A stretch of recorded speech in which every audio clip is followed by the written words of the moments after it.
Hello everybody, and welcome back to Let's Play the Dagger of Amon. Last time, we listened in on some more conversations, but in this episode, we'll actually most likely get to explore more of the museum and actually do a lot more stuff, which you will find very interesting, I guarantee it. Alright, can't listen in on them. Now if this will work, there we go. What the?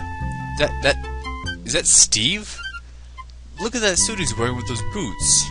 Yeah, one thing I forgot is that Steve comes and that we want to talk with him as well. Because this is pretty much our only chance to actually have a full conversation with him in the museum. So, talk with him. Are you having a nice evening, Mr. Dorian? Well, it's much, much better with you nearby. Ooh. But what is he doing with Yvette? Anyway. So yeah, last conversation for this place. There'll be one more person that'll show up that I'll have a conversation with, but like I said, that'll be later. That particular gentleman is a little too full of himself for my liking. I suppose he has reason to be, though, being a famous archaeologist and all. Yeah, I guess so. I don't know, I still don't like it. It's just a little bit too much. I don't know anyone that important, Miss Bow. Oh, wait. I saw him on the docks. He came in on the Andrea Doria. He had the biggest, heaviest trunk I've ever seen. You know, it smelled kind of funny, too. Yeah, he said almost the same thing to us the first time. Oh, he's a decent fellow, I think, but sometimes I wonder if he drinks a little. Yeah, he's a drunk policeman. Well, he's Irish, so they do that. Excuse me, are you having trouble with your throat, Miss Bow? Maybe you should drink a glass of water. Because of the name. Oh, that dime store hoodlum used to lurk around the docks all the time. I haven't seen him in a long while. Wonder why he hasn't been there in a while. Isn't she a charming lady? A little eccentric, but I think that's colorful, don't you? Me too. Glad we agree on that.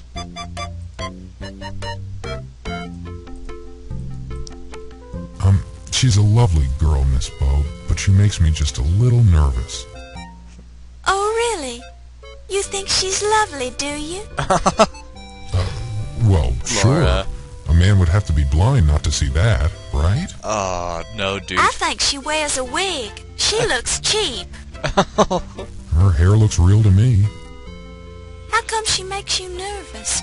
You're big enough to take care of yourself. Well, she's kind of pushy, if you know what I mean. No, I'm afraid I don't. Come on, Laura. And I don't think she's your type. Could we talk about something else? Good idea. I suppose so, since this topic seems to make you nervous. I think every man has had that conversation, or conversation similar to that at least once.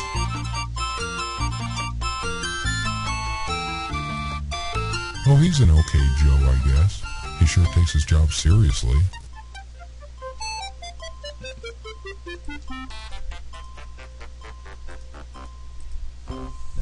Why, that's me, Miss Bow. Steve Dorian, Stevedorean student. Remember? You're a student? Of what?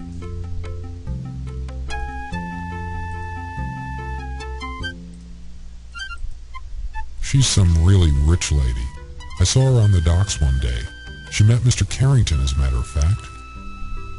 Yeah, I remember you saying that.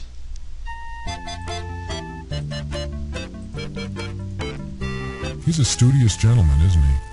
I wish he'd been there to help me when I was taking trigonometry. So I'm guessing this guy goes to college. That's awesome. So do I, dude. Oh, he's that hot-tempered Egyptian fellow who was shouting at Dr. Carter that day on the docks. He seems nice enough now. Maybe Dr. Carter just said something to set him off that day. Wouldn't surprise me, but no, it's about a lot more than that, as we know. Well, Laura doesn't know, because she wasn't there, but oh well. That's a fine paper, Miss Bo. I try to buy a copy for my mother now and then, when I can. She loves to read the advice columns. Alright. So you live with your mother? I really admire the police. They put their lives on the line just to keep us safe. Aw, shucks. Working at the docks is just a temporary thing. I'm going to support my mother and myself as an artist someday, as soon as I graduate with my art degree. So he's studying art. That's interesting.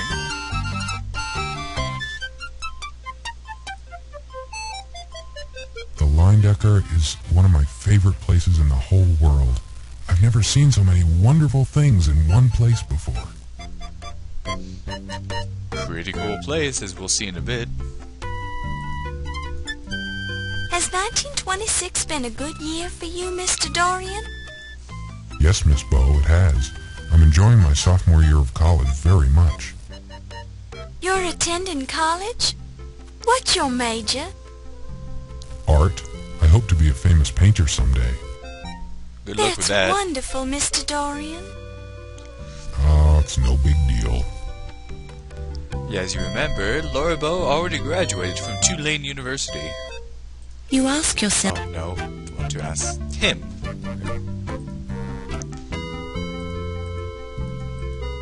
What do you make of the theft of the dagger, Mr. Dorian? I think it's awful, Miss Bo, just awful. Who do you suppose could have done it? I have no idea who could have perpetrated such a terrible thing. I just hope they get what's coming to them, that's all. So do I, Mr. Dorian.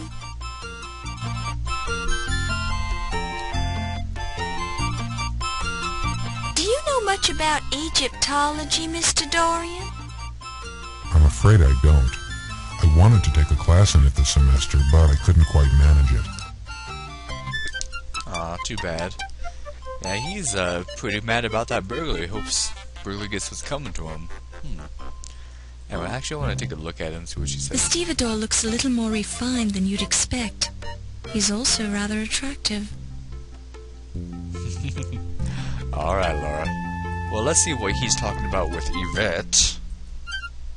You're interested in the great art, no? Or he Then got you should shorter. come with me this evening.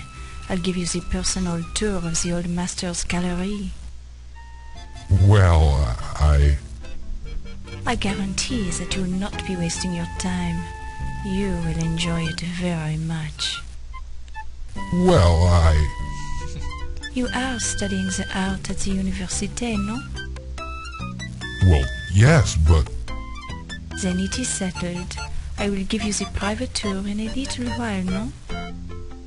But There is no need to thank me yet. I will be enjoying it as much as you will. She is pushy. Wow, yeah. So I believe that it's actually all the eavesdrops and conversations and everything that we can have. Anyway, you want to go over here You pick it up and place it in your purse. and pick up one of these glasses of water. I think you just, like, it just ends up being a glass. I think you, like, end up drinking it or something. But, anyway. Let's head over here.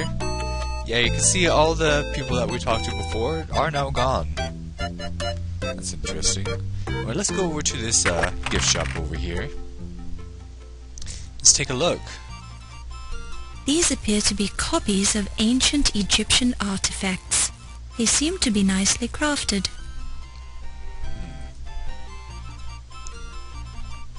These are replicas of early 12th century Celtic insect trapping pottery. Okay then. But what I'm really interested in are these daggers. It looks just like the Dagger of Amon Ra.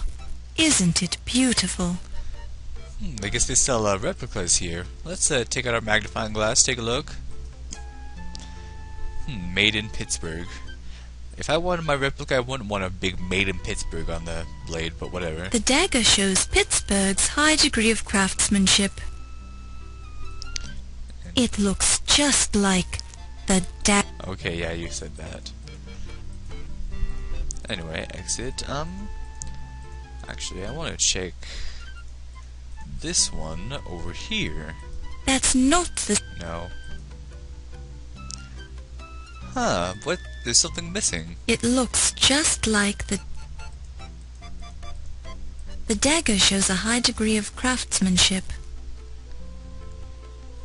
Notice how it does not say made in Pittsburgh on this one. Huh.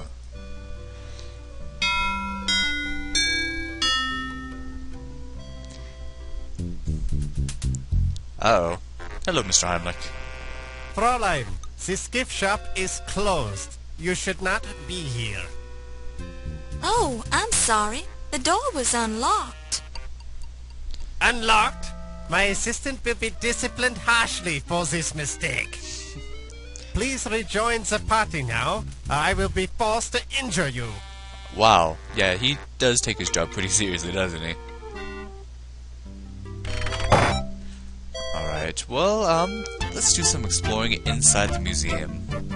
Yeah, you've been waiting for this, folks. Because before, Wolf would have stopped us, but, I guess now he's a bit distracted. Oh. Back to the rotunda, Fräulein. The rest of the museum is off limits, and you are spooking their mastodons. Oh, yeah, there's one more thing. I almost forgot. Okay. One more thing we gotta do before we can do that. Sorry to give you false hope. Alright. Walk on over here. And we meet up with Mr. Dorian himself again. Miss Bow? Oh! Mr. Dorian? That's right. We met at the docks. Oh dear. Your shoes. They aren't exactly formal. Oh, well, I can explain that, but not right now. I see. Well, what brings you here? You. Oh. Me? You told me you'd be here tonight, and, well, I thought we should talk. Oh? About what? Could we step outside for a minute? The moonlight is very nice tonight. Oh my. Well, all right. I think I'd enjoy that.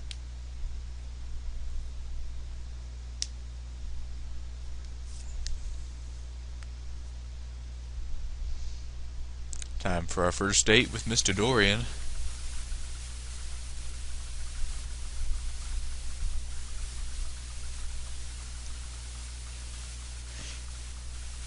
I just wanted to explain to you who I really am. You're not Steve Dorian? Well, yes, I am Steve Dorian, but I felt like I didn't give you the most accurate impression of myself when I met you earlier today. But, gee willikers, I'm just not used to meeting attractive young ladies on the docks. I wasn't down there looking for a man. I'm a professional journalist working on a story. Oh, well, yes, of course you are. I didn't mean to imply anything. In fact, I was very impressed with your professionalism and with your smile. Dang, you are a smooth dude. I just didn't want you to think I'm a common stevedore. Well, I'll admit I was wondering what a stevedore was doing at this ritzy museum fundraiser. My stevedore job pays the bills, but I'm aiming for a career as an artist. However, I'm really here because I'd hate myself for the rest of my life if I didn't try to see you again. Maybe I'm a fool, maybe you think we're too different, but I had to try. Well, I'm very flattered. Are you always this nervous? I'm not very good with women. I've spent all my time working ever since I was 10 years old, when my father died. I've never had a chance to date very much. Lately, I've spent my free time going to school. I'm Sounds like starting me. to think we're more alike than I first thought. My mother died when I was very young, so I was raised by my father. What kind of an artist are you? I'm a painter, and I do a little sculpting. How interesting. But I think that an artist would know enough not to wear work boots with his tuxedo at a formal party. She has a point there. Oh, I said I'd explain that, didn't I? I was hoping nobody would notice. I had to blow 2 weeks' pay to rent this tux, but I didn't have enough left over to rent the fancy shoes. It's just that I had to see you again.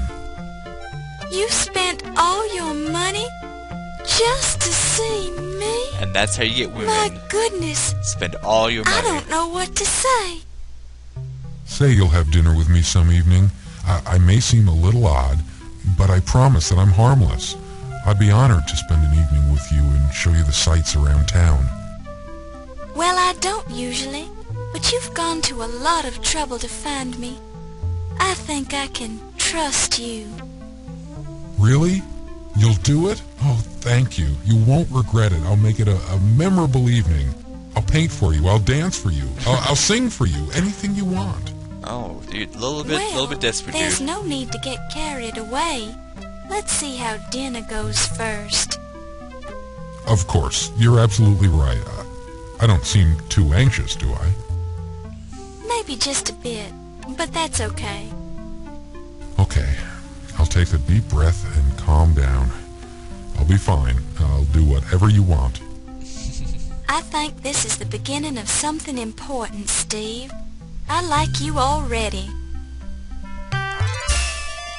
Wow, really? Let's go back to the party, Steve. I've got work to do. You've known him for like a total of like 20 minutes. Oh well. Whatever. I won't question it. It was the Roaring 20s. They did what they wanted. And then he just walks off in that awkward walk he does. Now, I believe, if I'm not mistaken, Wolf should be gone.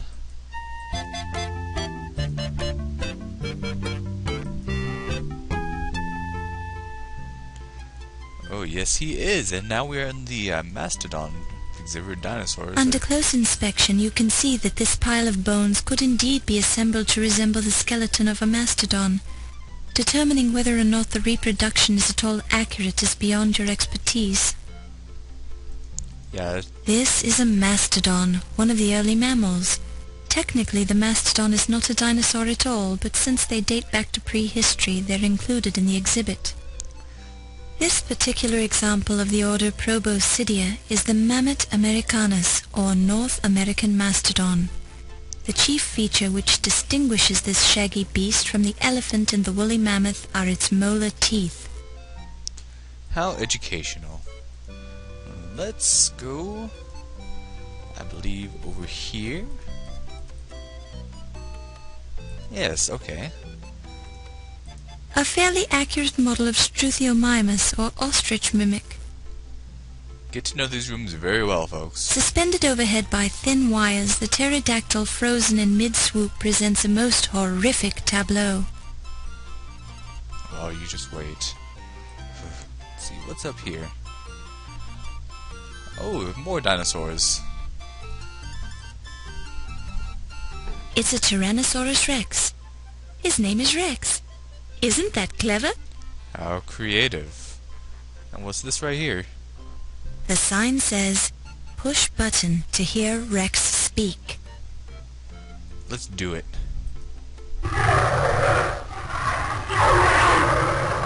Welcome to the Linedecker Museum Dinosaur Display. My name is Rex, and I'd like to tell you about myself. I'm a type of dinosaur known as Tyrannosaurus Rex, which means king of the tyrant lizards.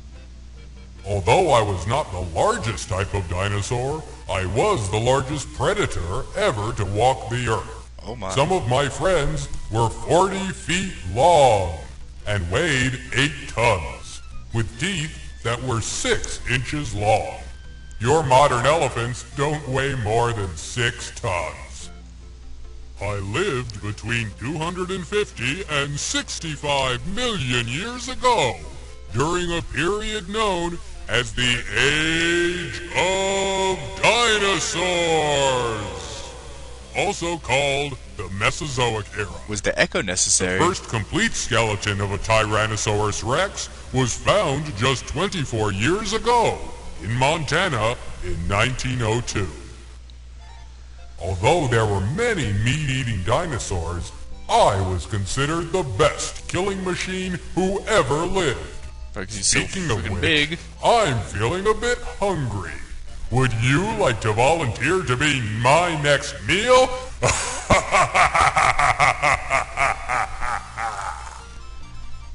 That would scare children right there. That would have scared me. I know that. All right. Anyway, let's take a look at this. While this is an interesting approach, it serves no... There we go. A sign on this dinosaur bone display says, "Please touch." Either these bones feel lonely, or the museum wants you to learn more about the bones by coming into close personal contact with them. Ooh, let's touch the bone. Haha, giggity. You pick it up and place it in your purse. And Laura takes it a step further. Alright, just take it. Go ahead. Fine. Whatever. What's over here? Ooh, we have medieval... The suit of armor is empty. The helmet on this Italian suit of armor, circa 1460, is interesting because it's a barboot, which lacked protection for the lower part of the face. The barboot is sometimes called the barboot sallet because, like the 15th century sallet, it doesn't enclose the whole head, offering most of its protection to the top. Unlike the barboot, however, the sallet is often characterized by a reinforced forehead plate and an elongated pivoted nape defense. It is, however, difficult to differentiate between the barboot, the sallet, and the bassinet. The shallow barboot resembles the sallet, while the deep barboot resembles the bassinet. Okay. Then again, who really cares? They did a lot of research for this game, didn't they? A house pet, tastefully prepared for battle in 16th century armor. That's pretty awesome right there. Let's see what's over here. Oh, this place is so creepy. It's the Life Masks This Museum. head is from India.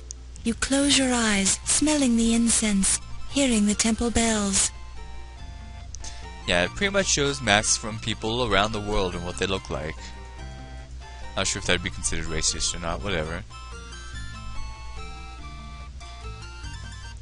Let's go up here. Anything in here? The door is locked.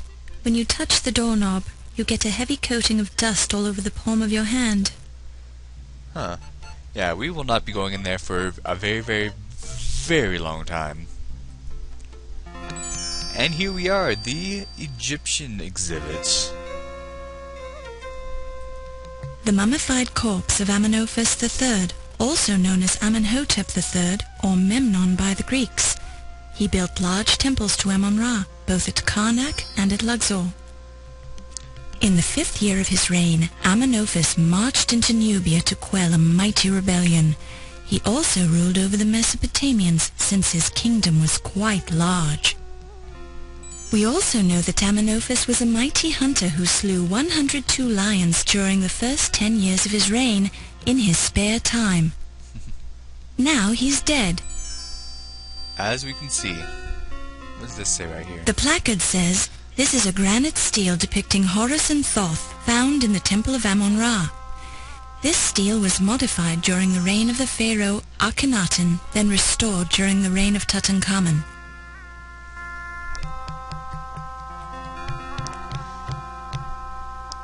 It looks remarkably like a glass case in the shape of a pyramid. A small card informs you that this case contained the famous Dagger of Amon-Ra, which is now missing. Yeah, as you can see, everything is still intact. Although there are a few scratches on the glass case, there are no signs of forced entry into the display. There aren't even any fingerprints. Wow, that's weird. I wonder if, oh! Oops! Congratulations! You've cracked the case of the Dagger of Amon Ra. Get it? Oh, that's too good. And let's see what is over here. Well, there's something going on right here, but before I do that, if you're playing along, you want to do this. You totally want to do this. You need to do this. The card identifies the slab of black basalt as the Rosetta Stone. Hieroglyphs and letters from the English alphabet are clearly engraved on the stone. The Rosetta Stone was found by a French artillery officer among the ruins of Fort Saint-Julien near the Rosetta mouth of the Nile River in 1799. It came into the possession of the British government after the capitulation of Alexandria.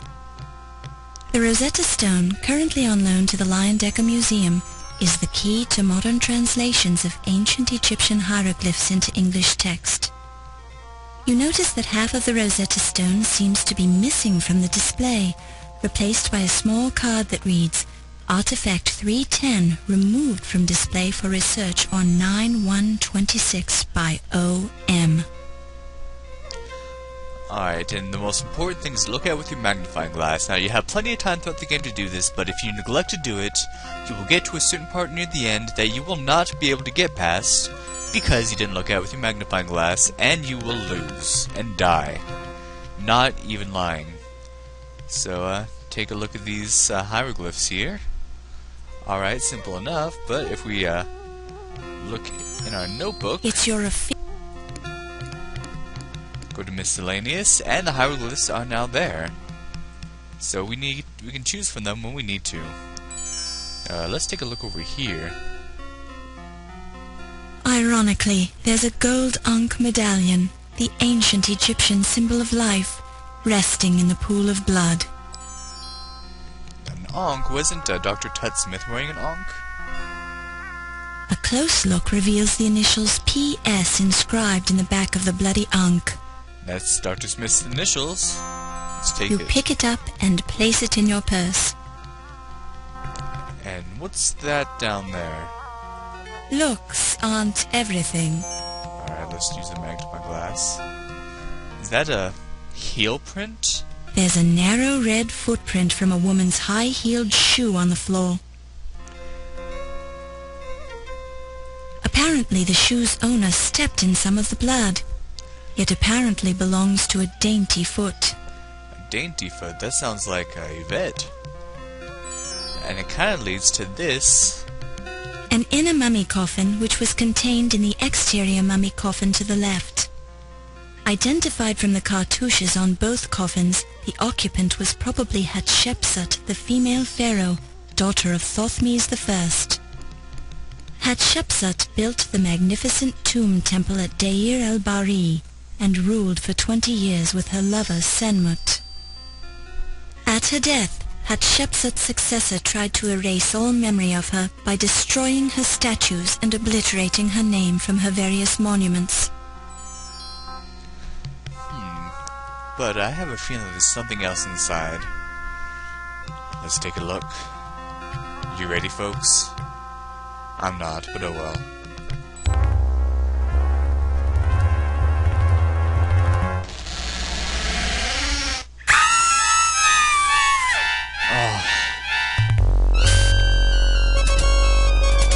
Blood officially chilled. Oh man. That's right. Dr. Pippin Carter has been murdered. Stabbed through the heart by what looks to be a replica of the Dagger of Amon Ra. But what will we find on his corpse? What clues will we be able to gather? You're just gonna have to find out next time on Let's Play the Dagger of Amon Ra. Thank you for watching and have a good day.